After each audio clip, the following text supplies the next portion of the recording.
चाहूँगा कि आज के जो सह आयोजक हैं वो सभी का स्वागत करें। मैंने इंट्रोडक्शन कर दिया, भूमिका दिया, आपने सभी का स्वागत किया है, तो एक स्वागत वार्तालाप जो है आप शुरू करें, वहीं से शुरू करें। मेरे मित्र उदय मना जी ने सकारात्मक भारत को लेके अपनी बातें कह दी हैं, हम सब तक वो विचार पहुंच रहा है। सकारात्मकता को और अलग से व्याख्या देने का लगता है मुझे कोई अवसर नहीं लग रहा है, पर यहाँ पे जितने भी लोग जुड़े हुए हैं इस सकारात्मक सोच के लोग ही जुड़े हुए हैं। मैं इन सब की तरफ से अपनी तरफ से सबसे पहले सभी को, उपस्थित मित्रों को, फेसबुक के माध्यम से जुड़े हुए अपने सभी सकारात्मक भारत के लोगों को महाशिवरात्रि की शुभकामनाएं देना चाहूँगा। ये भी एक संयोग है कि आज ज्योतिबा फुले जो भारत की पहली महिला शिक्षाविद थी, उनका जन्मदिन है। उनको भी हम उनके योगदान के लिए प्रणाम करना चाहेंगे। और आज संयोग से किडनी दिवस भी है, विश्व किडनी दिवस, और एक फिजिशियन होने के नाते, एक डॉक्टर होने के नाते शायद मैं थोड़ा सा उस पर बहुत बेहतर प्रकाश डाल पाऊँ सामान्य जनमानस के मुकाबले। तो मेरा प्रयास रहेगा कि मैं किडनी दिवस पे किडनी से संबंधित कुछ बातें आप लोगों से कहूँ। ये भी एक सकारात्मक सोच ही है कि हम अपने जीवन की छोटी छोटी चीज़ों में कैसे सकारात्मक हो सकते हैं। मुद्दा इसी बात का है क्योंकि बड़े बड़े काम रोज़ हम सबको करने की आवश्यकता नहीं है ना, जरूरत होता है। तो ये सकारात्मक सोच क्या है? सकारात्मक सोच अभी भी हम चर्चा कर रहे थे, ये किसी भी परिस्थिति में हो सकती है। दो लोग आपस में झगड़ रहे हैं और आप उनके बीच में जाके ज़रा सा बीच बचाव करते हैं, वो भी एक सकारात्मक सोच है। कहीं आप किसी को किसी मुसीबत में देखते हैं, आप उसकी ज़रा सी मदद कर देते हैं, वो भी एक सकारात्मक सोच है। आप लोगों में कोई दुख पाते हैं, तकलीफ पाते हैं और आप उनको दो खांडस के शब्द बता देते हैं, वो भी एक सकारात्मक सोच है। और आप कहीं किसी की ऐसी मदद कर देते हैं जो उसको खड़ा होने में, आगे बढ़ने में मदद करती है, वो भी एक सकारात्मक सोच है। और इस तरह से अगर हम सब एक दूसरे का हाथ थाम लें, एक दूसरे का सहयोग करें, तो हम इस देश को, समाज को बहुत आगे तक लेके जा सकते हैं। और ये भी एक सकारात्मक सोच बननी ज़रूरी है ताकि हम समाज को लेके आगे बढ़ सकें, क्योंकि ऐसी आवश्यकता है। बहुत सारी नकारात्मक शक्तियाँ समाज में हमेशा से होती हैं। सकारात्मक सोच से जुड़े यहाँ सभी जितने भी गण्यमान्य बुद्धिजीवी बैठे हैं, हम सबका प्रयास यही है कि इस सकारात्मकता को एक जीवन शैली, एक रोज़मर्रा की चीज़ बनाए ताकि समाज को एक नई दिशा दी जा सके। और ऐसा नहीं कि ये सोच हम ही लोगों की है, ये सोच हम जैसे बहुत सारे अलग अलग लोगों की है। ज़रूर नहीं कि उनके पास एक प्लेटफॉर्म हो, पर मैं आशा करता हूँ कि इस तरह का विचार हम सबसे शुरू होकर इस पूरे देश में, इस पूरे विश्व में फैले। जहाँ तक किडनी दिवस का सवाल है, मैं डॉक्टर होने के नाते कुछ ज़रूरी बातें किडनी दिवस पे कहना ज़रूर चाहूँगा। किडनी हमारे शरीर का एक बहुत महत्वपूर्ण हिस्सा है, गुर्दा जिसको हम सामान्य भाषा में कहते हैं। और इसके स्वास्थ्य से जुड़ी हुई बातें, इसकी उपयोगिता मुझे लगता है मोटा मोटा हम सभी जानते हैं। गुर्दा हमारे शरीर में पैदा हुए टॉक्सिन्स या जो मेटाबोलाइट्स होते हैं उनको क्लियर करने का एक बहुत ज़रूरी अंग है। और इसका स्वस्थ रहना हमारे शरीर की सामान्य कार्य क्षमता के बनाए रखने के लिए बहुत आवश्यक है। अगर गुर्दा काम नहीं करेगा तो ये मान लीजिए कि सामान्य जीवन जीना बड़ा मुश्किल हो जाएगा। तो गुर्दे के बारे में हम सब सतर्क रहें, क्योंकि और हिस्सों की तरह ये भी एक बहुत महत्वपूर्ण हिस्सा है। ये हमें कई बार नज़र नहीं आता, पर इससे होने वाली असुविधाएं कई बार हमें उनके छोटे छोटे लक्षणों को भांप लेना चाहिए कि कहाँ पे गुर्दे से संबंधित कोई परेशानी हम लोगों को हो रही है। गुर्दे का काम जैसा हम सब समझते हैं, सबसे जो रोज़मर्रा की चीज़ जिसको आम जन मानस समझता है वो है मूत्र विसर्जन, पेशाब पैदा करना। और ये पेशाब सामान्य पानी नहीं है, इसमें बहुत सारे शरीर के टॉक्सिन्स, हानिकारक पदार्थ और जो हम खाते पीते हैं या शरीर के अंदर जो चीज़ें हम डालते हैं, दवाइयाँ भी हैं, उनमें केमिकल्स हैं, बहुत सारी और भी चीज़ें, उन सबको हमारे शरीर से साफ करके हमारे शरीर को दोबारा से ठीक करने में, दोबारा से स्वस्थ रहने में मदद करता है। एक सामान्य गुर्दा जब तक है तब तक हमें उसका शायद महत्व ना पता चले, लेकिन जिस दिन भी गुर्दे में कोई समस्या होती है उस दिन हमें तकलीफ़ें होने लगती हैं। सबसे आम तकलीफ़ है सूजन आना, पाँव में, चेहरे पे और सबसे ज़्यादा सूजन जो है गुर्दे की चेहरे पे सुबह सुबह जब हम उठते हैं वहाँ पे पलकों के नीचे, आंखों के नीचे अगर हम भारीपन महसूस कर रहे हैं तो समझिए कि कहीं ना कहीं हमारा गुर्दा अफेक्टेड है। पेशाब का कम आना या पेशाब का ज़्यादा आना, असामान्य मात्रा में प्यास लगना, भूख, अनिद्रा, बेचैनी, इस तरह के लक्षण होना और कभी कभी खून की कमी भी होना जिसकी वजह से आलस, थकान रहना, ये सब सामान्य लक्षण है जिनमें गुर्दे को किसी भी तरह की असुविधा या दिक्कत हो रही है उसका पता चलता है। अब ये गुर्दे की समस्याएं दो तरह की होती हैं, एक्यूट एकदम से होने वाली, क्रॉनिक धीरे धीरे होने वाली। एक्यूट के अलग कारण है, क्रॉनिक सीकेडी जिनको बोलते हैं क्रॉनिक किडनी डिजीज, इनके अलग कारण है। एक्यूट समस्याएं बहुत सारे इन्फेक्शंस की वजह से, केमिकल नुकसानों की वजह से, शरीर में बहुत तरह की दवाइयाँ, बहुत तरह के केमिकल्स, बहुत तरह के ऐसे पदार्थ प्रवेश कर जाएं, टॉक्सिन्स जो नुकसान कर सकते हैं, गुर्दे को खराब कर सकते हैं, वो एक्यूट समस्याएं पैदा कर सकते हैं।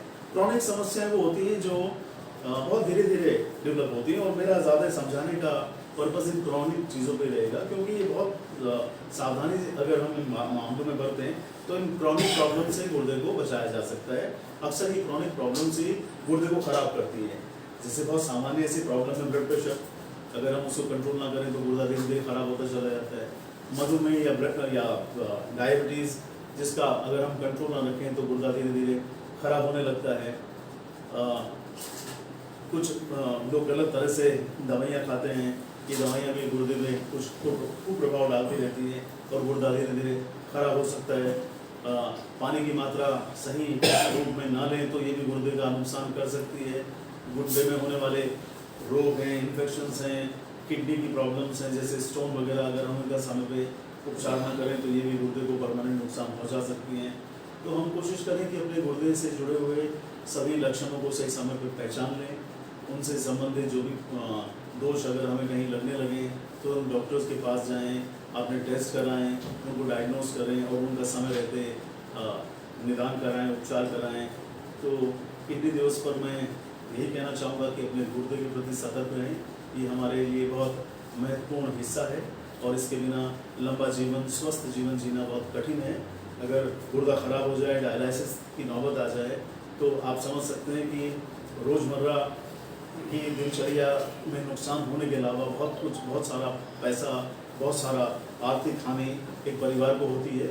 तो समय रहते अगर हम सचेत रहें, छोटी छोटी सावधानियां जैसे मैं बता रहा हूँ, लक्षणों को पहचानने समय से और अपने ब्लड प्रेशर का, शुगर का, इन्फेक्शंस का ख्याल रखें तो गुर्दे से होने वाली बहुत सारे दोषों से बचा जा सकता है, गुर्दे को स्वस्थ रखा जा सकता है। आशा है मैं कुछ महत्वपूर्ण आपको कह पाया हूँ।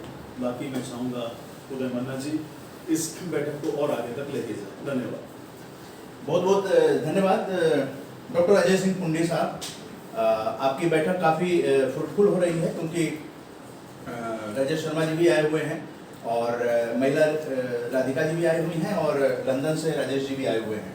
तो ये अपने आप में, और चूँकि यहाँ से पत्रकार भी आए हुए हैं और सुशील खन्ना जी आए हुए हैं और जो निजी काम करते हैं लोग, युवा वर्ग भी आए हुए हैं, तो कुल मिला के ये रिप्रेजेंटेशन अच्छा हो रहा है और आरजेएस फैमिली जुड़ी हुई है।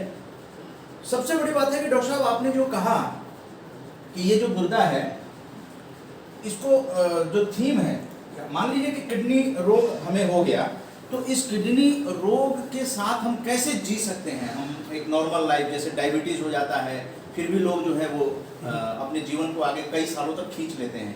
तो मतलब कि किडनी फेल हो गया, ये बड़ा एक डिप्रेशन डालने वाली चीज़ हो जाती है। तो जो फेडरेशन है जिसने वर्ल्ड किडनी डे रखा है और ये हर साल गुरुवार के जो दूसरा सप्ताह का, महीने का जो दूसरा सप्ताह होता है उसमें जो गुरुवार आएगा उसी दिन किडनी डे हो जाता है, मनाया जाता है, इसलिए गुरुवार को ये है। और दूसरी बात यहाँ पे महाशिवरात्रि है। महाशिवरात्रि आप जानते हैं कि पूरे देश भर में मनाई जा रही है और तो कैसे हम उसका जवाब देखिए, डॉक्टर के तौर पे और किडनी की डायलिसिस की बात में करूँगा। मैं ये ज़रूर चाहूँगा कि हम उससे बच कैसे सकते हैं किडनी फेलियर से। तो जैसा थोड़ी देर पहले भी मैं चर्चा कर रहा था कि हम कम से कम 2-3 बहुत मूलभूत बीमारियों से अपने शरीर को ठीक रखें। जैसे डायबिटीज़ बहुत बड़ा कारण है किडनी फेलियर का, ब्लड प्रेशर जिसको कई बार हम लोग बहुत इग्नोर कर देते हैं, बहुत बड़ा कारण है किडनी फेलियर का। बहुत सारी दवाइयाँ जो हम मतलब खाते रहते हैं, बहुत बड़ा कारण है किडनी फेलियर का। इन्फेक्शंस, किडनी स्टोन्स, इस तरह की असामान्य चीज़ों का हम कम से कम हम इनको समय रहते नियंत्रण में रखें। और खुदा न खास्ता गुर्दा फेलियर हो ही गया है, किडनी खराब हो ही गई है, तो उससे जुड़ी बहुत सारी समस्याएं एक आदमी को, एक व्यक्ति को महसूस करनी होंगी। उसके साथ जीना बड़ा दुर्लभ हो जाएगा, परंतु फिर भी अब इस आधुनिक चिकित्सा में ऐसे बहुत सारे साधन उपलब्ध हैं जो आपका किडनी फेलियर के साथ जीना आसान कर सकते हैं।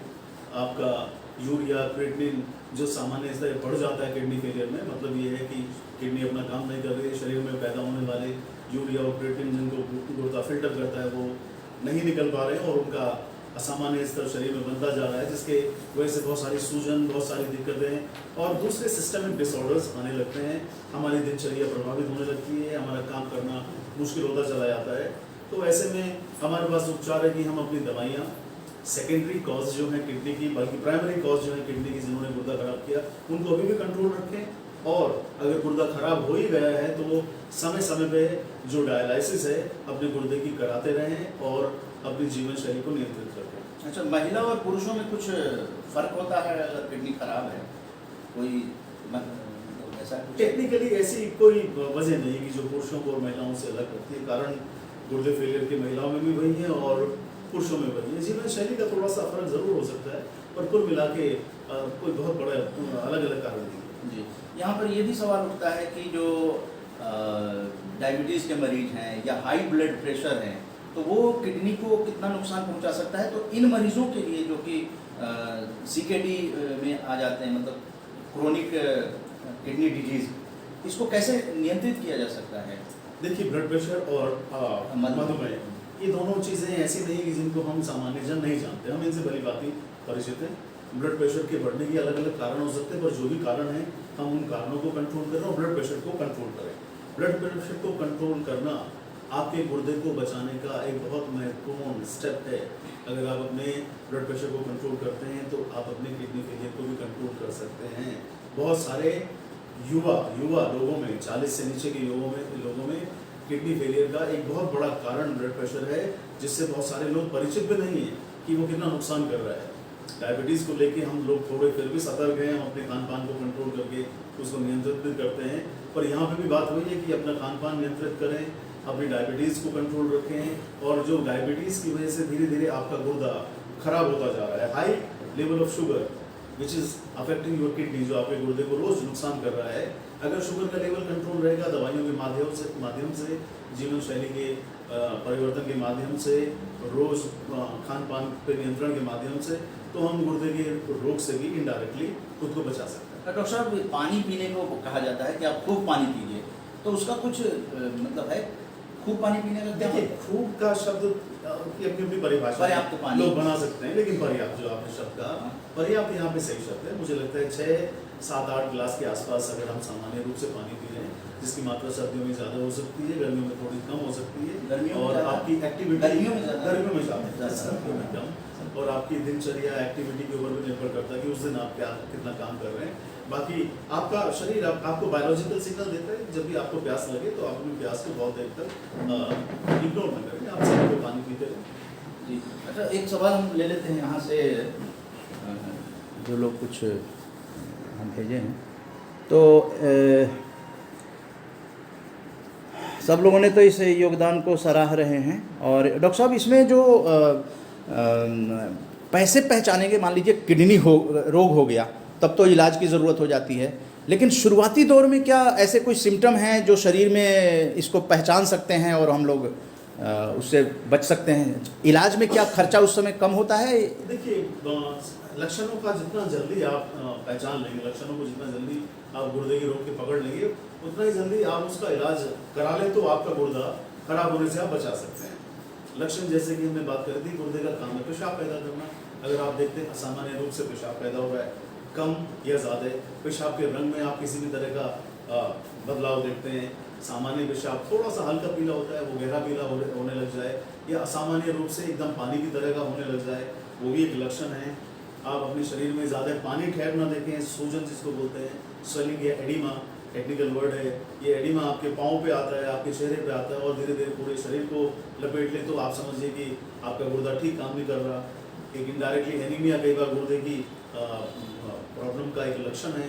खून की कमी जिससे जुड़े हुए लक्षण जैसे आलस, सुस्ती, थकान अगर आप महसूस करें तो वो भी एक कारण है गुर्दे की प्रॉब्लम्स का। ब्लड प्रेशर को आप अपने नियंत्रित रखें। शुगर अगर आपको पता है तो शुगर को आप कंट्रोल करें। और इन सब चीज़ों के प्रति अगर आप सतर्क हैं, इन लक्षणों को अगर आप पहचान पा रहे हैं तो आप अपने गुर्दे में होने वाली कोई भी असामान्य गतिविधि इन लक्षणों से जुड़ी हुई अगर देखते हैं तो आप अपने फिजिशियन से या अपने आसपास जो भी सुविधाएं उपलब्ध हैं वहाँ पे अपने आप को जाके चेक करें। बहुत सामान्य से टेस्ट होते हैं इसके लिए, यूरिन का, पेशाब की जांच, ब्लड में से यूरिया और क्रिएटिनिन का टेस्ट, और अगर हमें यहाँ पे कोई दोष मिलता है तो हम किडनी से संबंधित स्पेशल टेस्ट लिखते हैं जहाँ पे किडनी की प्रॉब्लम कितनी है, किस स्टेज पे है, वो सारी की सारी चीज़ें तय होती हैं और उसके अकॉर्डिंगली फिर ट्रीटमेंट करना संभव है।